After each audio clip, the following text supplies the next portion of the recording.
And even if you do know this woman well enough, her needs may have changed over time.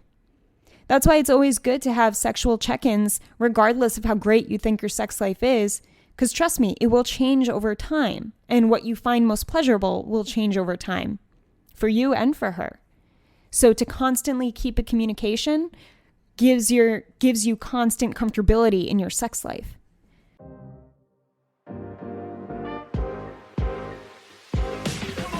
Welcome to What I Love About Sex, where some incredible guests and I, Steph Kanowski, will be bringing you the tools for improving your sex life with topics such as sex issues with your partner, sexual self-confidence, premature ejaculation, sexual shame, masturbation, sharing your fetishes, orgasmic pleasure, and more. Sex is still so taboo, and I personally believe that by improving our understanding and communication skills around sex, we can enhance our own self-pleasure as well as deepening our long-term romantic relationships. So listen in, try to stay open-minded, and let's get started.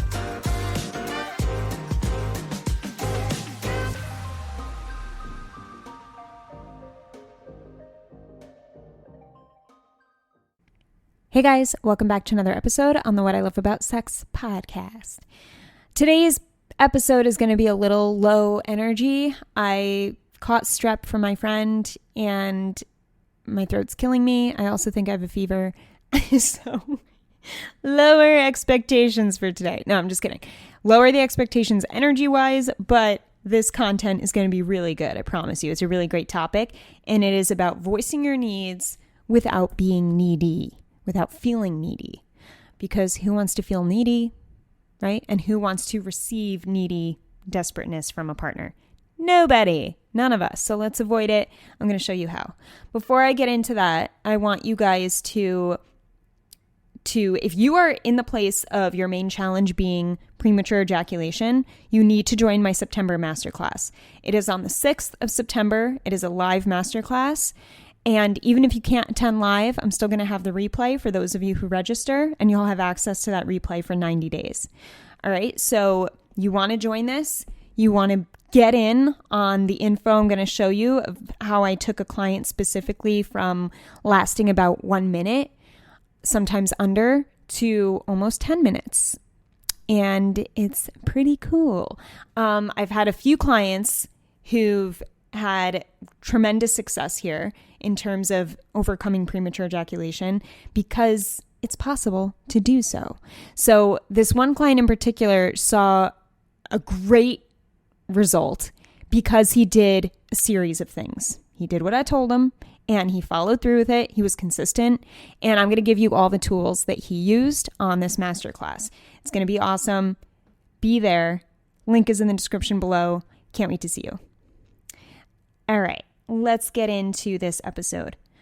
I want you, first of all, to go into this episode understanding how clear you are on your needs. You know, what are the sexual needs you have? Because, you know, it's one thing if you enjoy having a blowjob. It's another thing if you enjoy a blowjob a certain way and that's what makes it pleasurable for you, but you're not communicating that because you feel bad enough asking for a blowjob. This kind of feeling is super common, but until you could get crystal clear on what you really love and what you find pleasurable and what you're looking for your partner to do, until you're clear on that and what really matters most to you, and you know it's important to you and you know you want to ask it, only then can you ask it in an effective way where you don't have to ask multiple times. So what I mean by not having to ask multiple times is that so often when we're unsure of what we really want or when we feel bad asking for what we want, we will ask in a more general sense. So what that sounds like, an example would be your partner looks upset and you ask her, "Are you okay?" And she just goes, "Yeah." But you know that something happened yesterday between the two of you and you're thinking it has to do with that, but you don't want to go there. You just want to ask, is she okay? But when she says, yeah, she's okay, that doesn't really solve the feeling you have of feeling like everything's not okay. Versus if you were to go in and ask her, "Hey, are you feeling okay? Are you feeling okay? You seem a little distant today. I'm wondering if you're still upset over our fight last night. See how like specific that is? It's addressing a concern you have in your mind. If you're thinking, shit, she might be still upset about yesterday, let me bring it back up and see if she has any remaining things she needs to talk about so that we can move past this. That's the difference between general and specific communication. And the same thing goes for your sexual needs. When you are communicating generally about your sex life versus specifically, you miss out on everything you really want. You know, so step number 1 is always you get really clear on what brings you pleasure. Get really clear on what you like, what you love, and what you actually want to ask for. So that's first and foremost.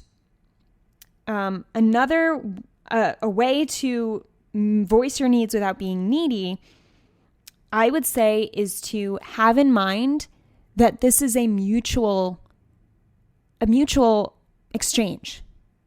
Because if we feel like we're asking for too much, and that's truly the case, chances are that means you're not asking your partner what they need or what they want enough. And that's why you feel there's this imbalance of, oh, I don't want to be needy.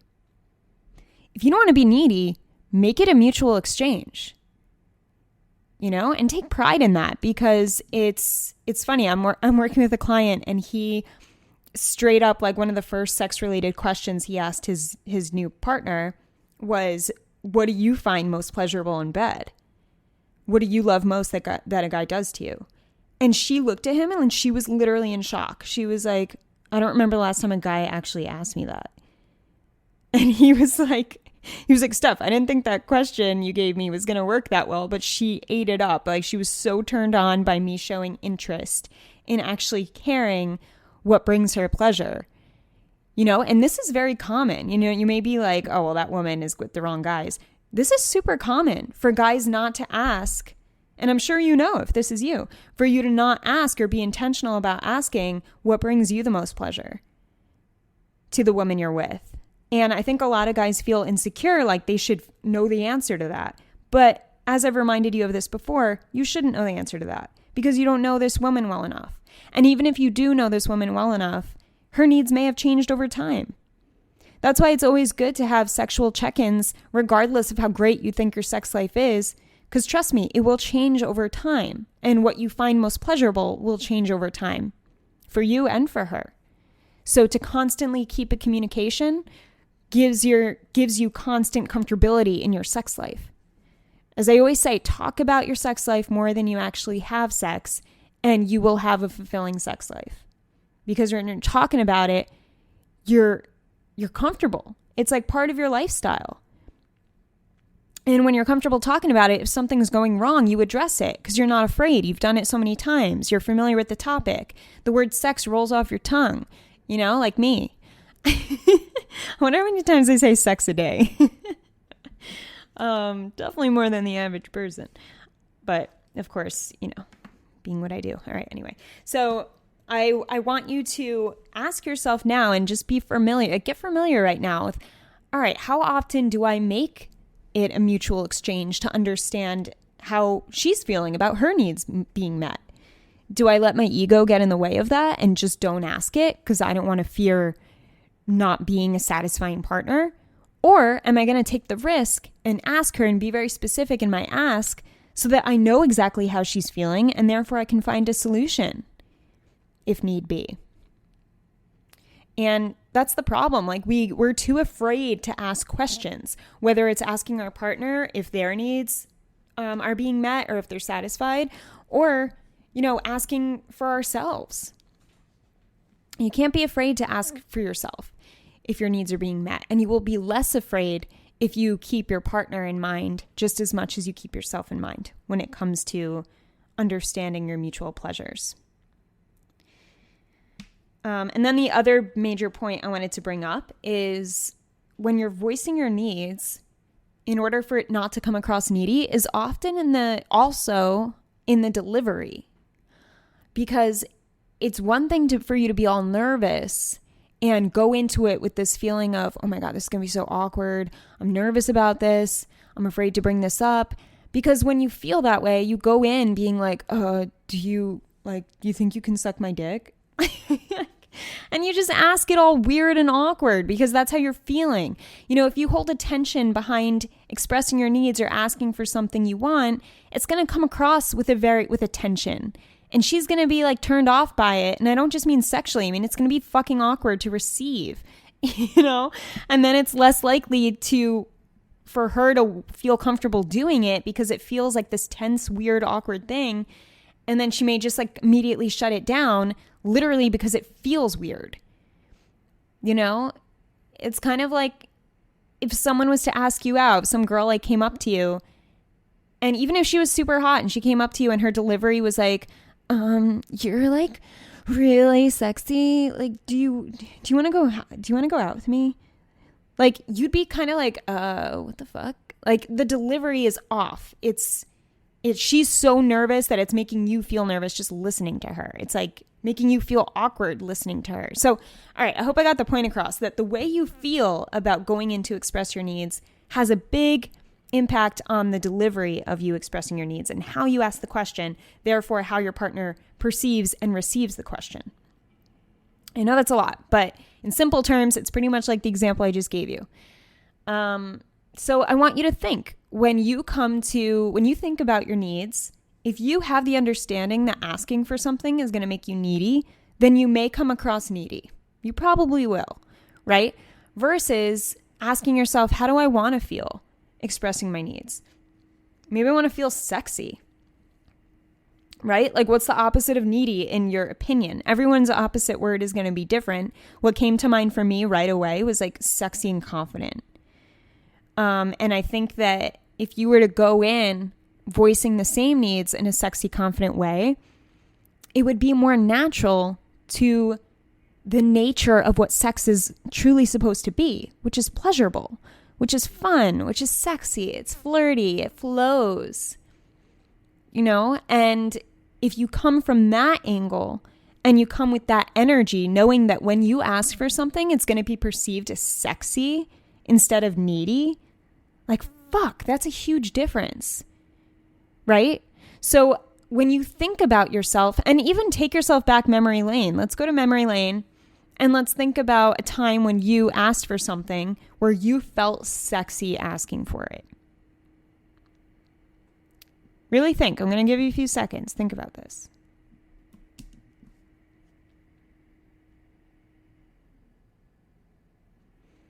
Got it? Okay, cool. Chances are, and this is not going to be for everyone, and maybe the way you ask for something isn't even involved with sex. Maybe it's a different topic, but that's what came to mind for you. It doesn't really matter if it's about sex right now. It's just the fact that you were able to do it at one point in time. And you know what it feels like to ask for something and feel sexy asking for it. Maybe part of the sexiness was trust in the partner that was receiving it, and you knew that they would be down to do that. But we don't want to put all of our trust in just assuming our partner's always going to be down, because you can ask something in a really sexy, confident way and you could still get shut down. And that doesn't mean you didn't go into it confidently. It doesn't mean you have to feel needy if they say no. But I want you to think, like, I'm thinking what comes to mind for me is a guy asking me for a blowjob in a way that's like, do you feel like blowing me? Versus a guy who's like, oh my God, I've been thinking about all day are those lips on my cock. Like, that would make my fucking night. Saying something like that, that's addressing a need. It's expressing a need in the moment during sex, right? And when you're both aroused enough and you're talking like that, that can literally be a way to express your needs. I think when we think about expressing needs, we often think that it has to be this awkward, separate conversation. Sometimes it does have to be separate if you don't have an active sex life with your partner. If you're not having sex, then that's a more serious conversation of, hey, we have to talk about our sex life. And then you're addressing, I have needs, they're important. This is what they are. I'm wondering how you feel about that, where you've how you've been feeling about your needs. You know, that's a whole other conversation when there's no sex present in the relationship. The conversation I'm having here with you now is if you are having sex, but you're having a hard time expressing your needs in a way that feels really good to you. And what I'm trying to tell you is that it's important for you to feel good about yourself and good about your needs before you go about expressing them or asking for them to be met. And the way that you deliver it, how you feel, impacts the way you deliver it. And how you deliver it impacts the way she receives it. So that's what changes. That's what makes the difference. And that's why I love dirty talk. Like, guys, I personally love dirty talk because it's such a fun, sexy way to communicate your needs. You know, like you can literally like I just said, like the example I gave to you that came to mind for me first was a dirty talk example. And I think this is a great thing for you to take away from this podcast. A great concept is, how can I make it mutual? When it comes to voicing my needs without being needy, how can I make it mutual and how can I make it sexy? Like, walk away with those two things, and I think you'll have a much easier time expressing what you want for yourself and feeling good about that expression, regardless of whether or not she turns it down. I mean, my whole intention of making this podcast is that so she won't turn it down as much when you do this, because that is likely to happen. But there's never 100%. We can't control the other person. We can control ourselves. So if you don't want to be perceived as needy, then stop feeling needy. That's literally the answer. Like, you're afraid voicing your needs will make you feel needy because you're already feeling needy when it comes to voicing your needs. So how can you feel sexy voicing your needs? How would that sound? And at what point of sexual interaction would it feel best for you to express it? All right, guys. So hope that was helpful. I'm going to stop there because my throat is on fire. But I hope that was, I hope you learned something there. Go check out the Masterclass. Like I said, if premature ejaculation is your number one challenge and you've been struggling with it and you're like, Steph, fuck, it's been years. I can't do this anymore. I know it's psychological. I know it's in my head. I need to overcome this. You know, it's damaging my sex life. It's making me feel like I have to tell every partner before I have sex that like I have a problem. It's always in my head. If this is you, let's find solutions. I have a toolbox of solutions that are going to, one of them at least is going to work for you dramatically. So definitely join this class. Hear me out on them. I'm going to go into detail, into depth, and I can't wait to help you guys on this. So I'll see you in the masterclass. The link is in the description of this podcast. And have an amazing morning, evening, or night, wherever you are in the world. Talk to you soon. I hope this episode helped you. If it did, I would love for you to leave me an iTunes review. It would mean the world to me. You can also screenshot your favorite episodes and tag me on Instagram @StephKanowski. And before I go, remember, your sex life is as good as you make it out to be. Until next time.